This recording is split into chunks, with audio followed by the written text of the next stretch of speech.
Welcome to the MVP Real Estate and Mortgage Report. I'm Jonathan Edwards with Citywide Home Loans. In the studio this morning, we have our MVP guest host, Mark Eibner. This is the show that brings you today's most relevant real estate insights and experiences from the industry's most dedicated players. Mark, welcome back to the show. Great to be here again, John. Thanks for joining me, Mark. Today we find ourselves in a different but not altogether uncommon real estate market. Things have slowed down, but that's not necessarily a bad thing. Today we are going to talk about what agents like Mark with decades of experience are talking about with their buyers and sellers, and why now is still a great time to buy or sell your home. And stay tuned for a triple play of Denver's hottest listings. A quick yellow card warning that Citywide Home Loans and Metro Brokers Realty Oasis are not affiliated entities. Listeners are not required to use either participant to work with the other participant. All right, Mark, you've been on the show before, but for our listeners that don't know who Mark Eibner is with Realty Oasis, tell us a little bit about yourself. How long have you lived in Colorado? I've been in Colorado about 39 years, pushing on 40 years. Geez, almost my entire life. Correct, dude. I've lived here longer than I've been basically in any single point in my life. And how about real estate? You've been doing real estate the whole time? About 37 years, going on 38 years, yep. Yeah. So I love your website and your email, Mark, as you talk about what you've been through over those 37 years. Just from an economic standpoint, tell us a little bit about that. What have you seen over 37 years in real estate? Well, we got back in the 80s, the oil plunge, HUD, VA foreclosures every street. I mean, people don't realize how bad it really was back in the 80s. Silverado Bank, all that debacle, 911, dot-com bust. The Great Recession, right? I mean, all that stuff. Those are all basically 7-year cycles, 7-year up, 7-year down. But that's really what the industry is. I think it's, in the housing standpoint, in at least the last 40 years, we've seen that you can make money in real estate and you can lose money too. Absolutely. And I think probably the long-term goal for real estate, having been in it as long as you have, do you have many clients that you help purchase homes back in the 80s or even the 90s for that matter that are upset that they made that decision today? No, not from back in those days. Because the long-term play allows for, theoretically, appreciation. But I think in some cases you have to be patient. You have to allow for that to happen. And sometimes you're just simply not going to time it right. But for the most part, it seems like if you're purchasing a home somewhere along the line, as long as people want to continue to move here to Colorado, it should be a decent investment for them. Yep. No, it's true. How did you and your team respond to major movements in the marketplace? And I think that's really more specific to what we're seeing right now.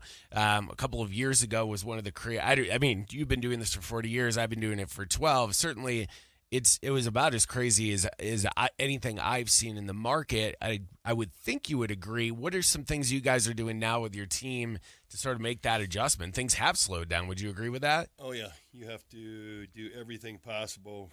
You got to keep your numbers, what's really happening in the market, and anything and everything to stay somewhat optimistic and positive in the market right now.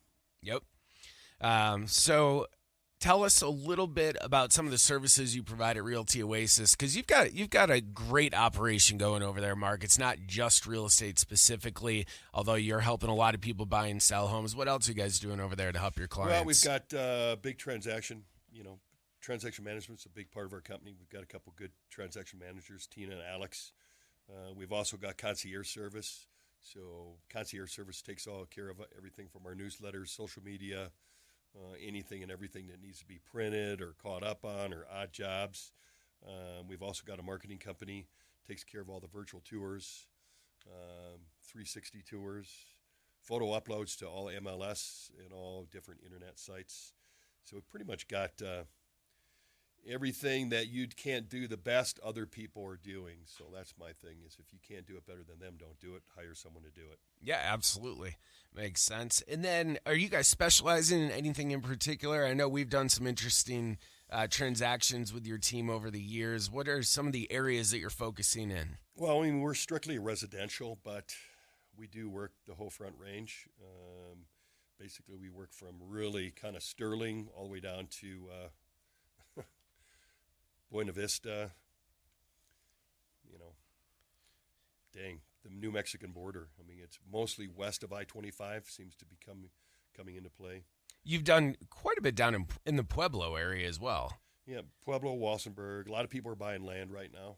That's a big thing, just paying cash for land, trying to get their money out of the bank. And you've got a great website, that Colorado Horse Property website. So you guys are doing a fair amount with clients looking to buy or sell horse properties. Yeah, I mean, Colorado Horse Properties is really more than, I think Colorado Horse Property just represents what people are really looking for right now, which is no HOAs, lower taxes, freedom to do whatever they want on their land, and more land and some distance between their neighbors. Yeah, absolutely. Rural. I think you do a fair amount of that rural stuff, and I know you well enough to know, Mark, that you're not afraid to go meet a client out at at a property kind of in the middle of nowhere to go check it out with them and see if it's the right property.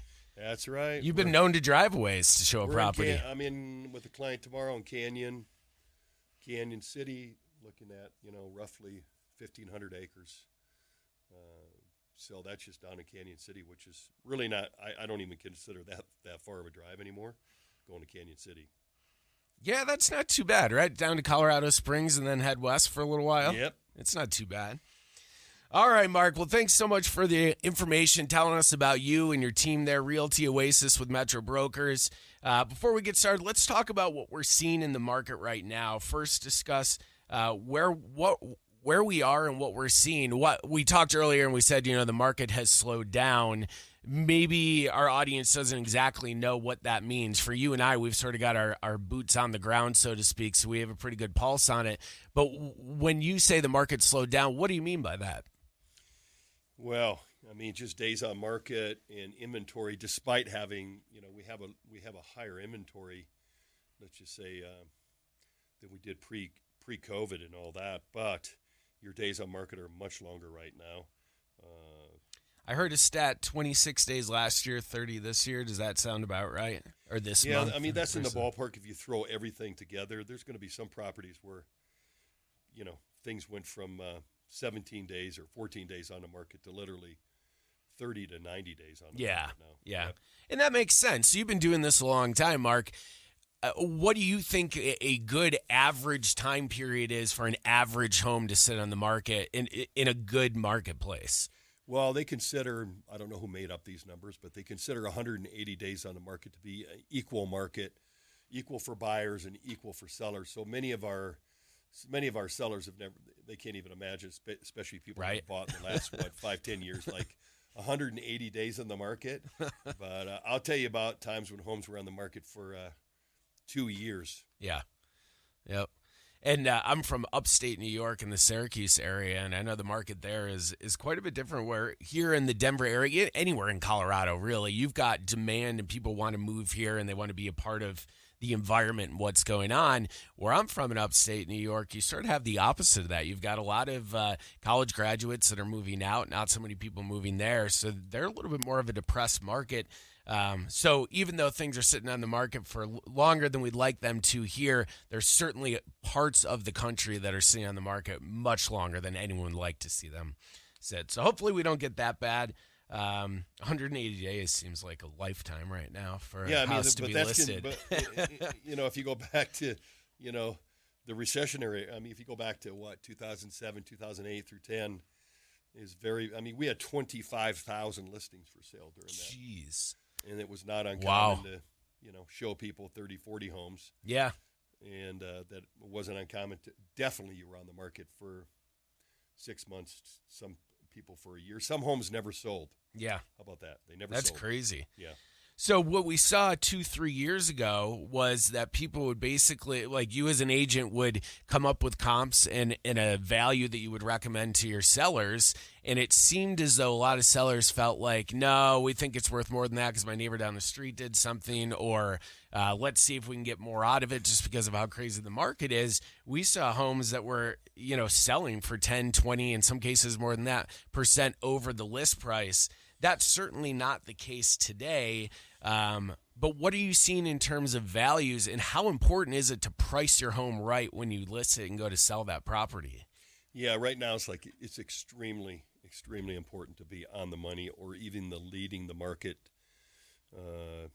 Let's just say on a downward trend, you've got to be.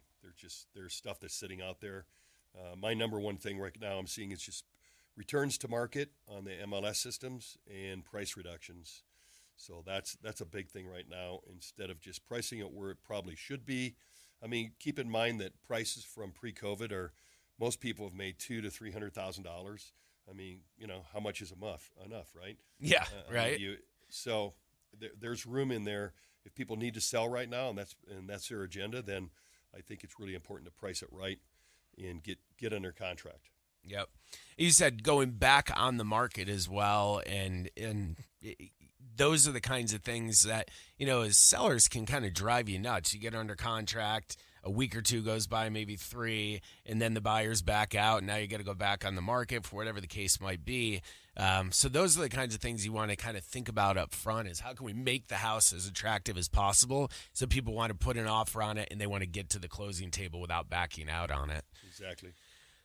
All right. What about seller concessions? If you're not familiar with that in our audience, seller concessions are where the sellers will contribute or give a credit to the buyer to use towards their closing costs and prepaid items. Are you seeing more in the way of seller concessions right now? Almost, I'm going to say every other deal, and that's another thing people don't realize. New home sales are highly based on buy downs, big time. I mean, you're seeing the sellers that are builders can pay the $10,000, $20,000, $30,000 buy downs, and you don't really see that in our normal market. But I mean, just had a property that we put under contract the other day, $10,000 in concessions for a 2-1 buy down. Yep. So it's very common. Yeah, and we're seeing that on our end as well with a lot of our buyers. A lot of our buyers are coming to us with contracts, or even before they go and put an offer on a property, we're talking to them about the possibility of seller concessions and what that can do for you. Mark just mentioned a temporary buy down, which is where you're going to use funds from the seller, in some cases from the lender, but most of the time we're seeing it from the seller, where you're going to use that credit to do, in this case, a 2-1 buy down. There's several different types of temporary buy downs, but a 2-1 buy down will lower the interest rate in year 1 by 2%, the interest rate in year 2 by 1%, and then you'll have that 30-year rate in years 3 through 30. But it's a nice way for buyers to kind of ease into their monthly payment by having that lower payment for year 1, that lower payment for year 2, and they don't have to pay for that difference. We've seen other clients that are trying to max out seller concessions as much as possible and using all those funds to buy down the rate on their 30-year fixed rate mortgage and cover their costs as well. So definitely some strategies there. We're seeing those seller concessions much, much more than we did 3 years ago, where they were pretty rare. How important what are the potential pitfalls of overpricing your listing, Mark? And I think we've seen that. That question probably answers itself. What happens if you overprice that home, or what are the potentials? Number of showings that you're going to get is going to drop significantly, and days on market is just going to increase. And then once you are the can on the shopping center shelf that's got a lot of dust on the top, even when you do significant price reductions, people still think there must be something wrong with that house. Exactly. Other than just dusting it off, and it's a great deal. Yeah. No, I think you make a good point. When a house goes back on the market, it is always, why did it go back on the market? What's wrong with it, right? Mm-hmm. So I do recommend also, if you're out there, if you're thinking about purchasing a home, or maybe you're a real estate agent that would like to find some creative ways to help your buyers and sellers to work through their transactions. There are several programs out there. I know that at Citywide Home Loans, we offer a program that allows you to lock in your interest rate today before you've actually found a property, and we'll lock that rate for up to 90 days. That can be nice, especially as we continue to see interest rates kind of creep up on a daily, weekly basis. It may be a good idea to lock in that interest rate today, and then go out, find that property, get under contract, and move forward. You are listening to the MVP Real Estate and Mortgage Report on ESPN Denver 1600 AM. Check out past episodes on our podcast at denversports.com. For mortgage questions and information, give us a call at 303-921-5747. And if you'd like to get in touch with Mark Eibner, he can be reached at 720-608-2613. And Mark, it's that time of the day. We've got our hot listings to talk about here. The first one I've got is Andrea Maurice with Brokers Guild Real Estate, and this one's located at 1845 Cupright Court in Castle Rock. Beautiful home, great pictures, listed at $925,000, just over 5,500 square feet. It's a 4-bed, 4-bath home, show-stopping Sapphire Point home with custom upgrades. Very close to downtown Castle Rock, shopping, restaurants, 35-minute drive to Colorado Springs or Denver, so very centrally located. If you'd like some more information on this property, give Andrea a call at 303-870-2689. Mark, you've got a really good one also in the Castle Rock area. You want to talk about that one? Yeah, this is at 6265 Diamond Ridge Parkway. It's in Castle Rock. It's up in Diamond Ridge Estates. Great house. Basically, it's a 1.26 acre property that backs to about 140 acres of preserve right in your backyard. So you basically have about almost 150 acres to play around with. Yeah, it's like you only have to take care of 2 acres instead of 142 acres, which is nice. But I mean, this is it's priced at basically $1.79 million, and also has. We've got some great terms on there. This particular house has a 2.75 loan. If anybody's looking to do either owner carry or even an assumption, it's very significant, the pricing between 2.75 and say 6.5, 7. 7.75. Yeah, I think that's where the market ended yesterday. Yeah, this is a 6,000 plus square foot home with, literally 6 bedrooms, 7 bathrooms, all the finishes that you want, home theater, walkout basement, in great condition. Looks amazing. Yeah, it's a great house, man. Mark, again, what's your phone number if somebody wants to get in touch with you to talk about that property? Yeah, best number is going to be 720-608-2613. All right, and I got one more here. Kifle Lusiged with Brokers Guild has a great property at 3620 Niagara Street in Denver, listed at $697,000. Single-family residence with just over 2,200 square feet. It's a 5-bedroom.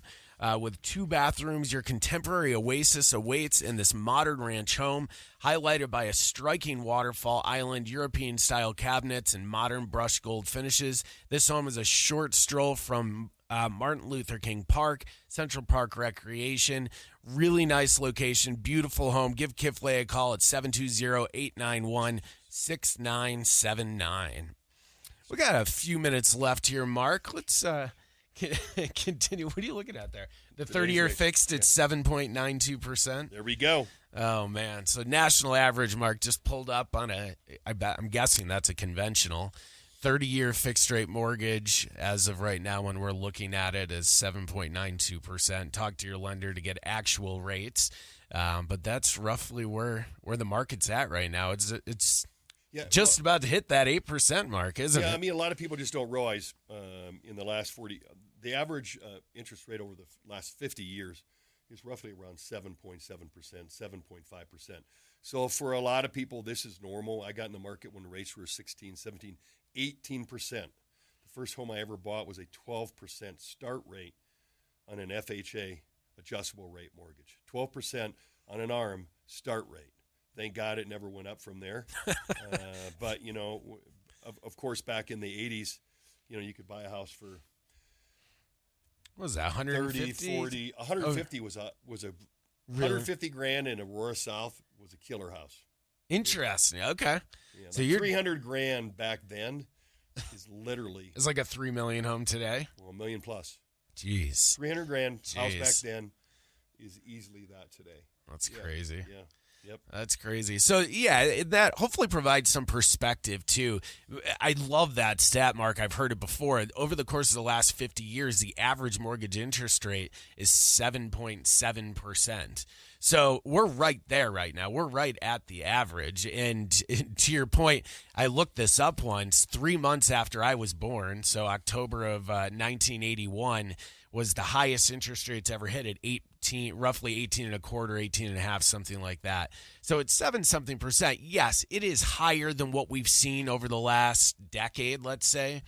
But that is not a bad interest rate. And if interest rates continue to rise, you're going to be happy you bought a house at 7-8% versus the potential 10, 11, 12% that you could see, if things don't get better out there. Mm-hmm.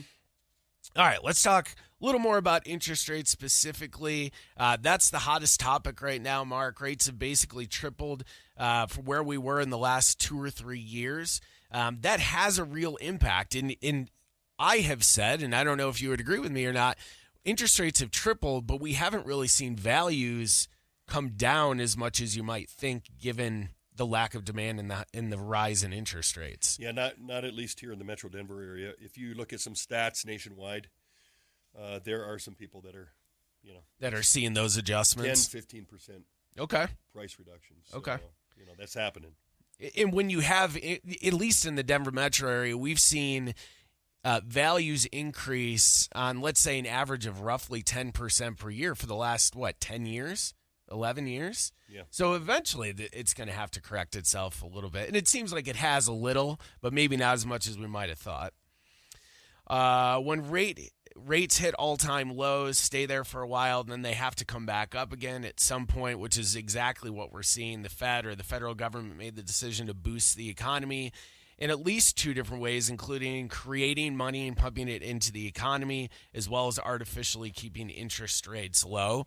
So I think when you have those kinds of combinations of outside factors, creating money, pumping it into an economy, and artificially keeping interest rates low, you're going to get low interest rates. But also on the other side of that is sort of what we're seeing now, where you have to now make up the difference.